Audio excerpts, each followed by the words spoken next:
Il y a des négociations qui sont menées au Caire et une délégation israélienne va s'y rendre et on ne sait pas ce que ça va donner.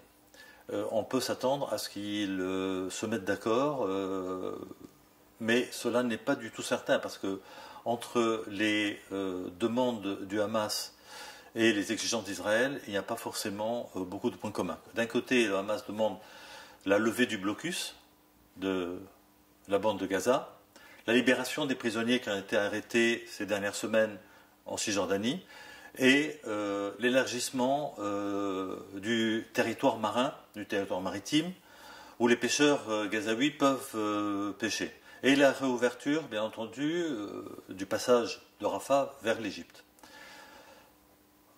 Je pense qu'Israël pourrait être d'accord sous des réserves, parmi lesquelles il existe une exigence, c'est que le Hamas désarme complètement et que l'aide internationale qui serait fournie au Hamas soit déployée sous contrôle strict international afin que le Hamas ne détourne pas cette aide et poursuive la construction de fortifications, de tunnels souterrains, d'achat d'armes, etc., etc.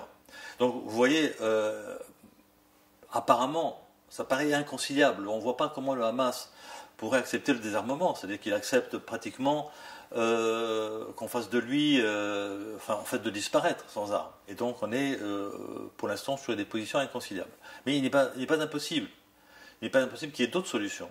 À savoir qu'ils se mettent d'accord pour que le Fatah, l'autorité palestinienne de Mahmoud Abbas, joue un rôle plus important dans la bande de Gaza, dans la gestion des affaires gazaouis, et que le Hamas soit, disons, marginalisé à un rôle relativement mineur. Est-ce que ça va marcher ?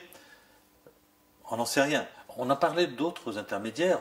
Le Hamas souhaitait que ce soit la Turquie et le Qatar. Il semble que, pour l'instant, c'est l'Égypte qui va jouer le rôle de principal interlocuteur et que s'il y a une aide internationale à fournir, c'est bien entendu les États-Unis qui vont jouer le rôle, les États-Unis et probablement l'Europe qui vont jouer un rôle moteur dans ce domaine-là.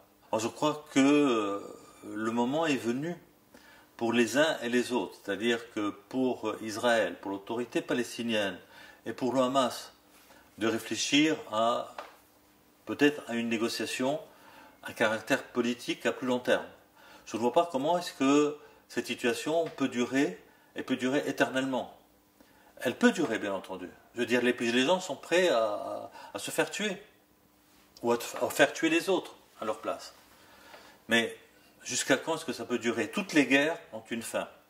Toutes ont pris fin. Je pense que celle-ci aussi prendra fin un jour ou l'autre.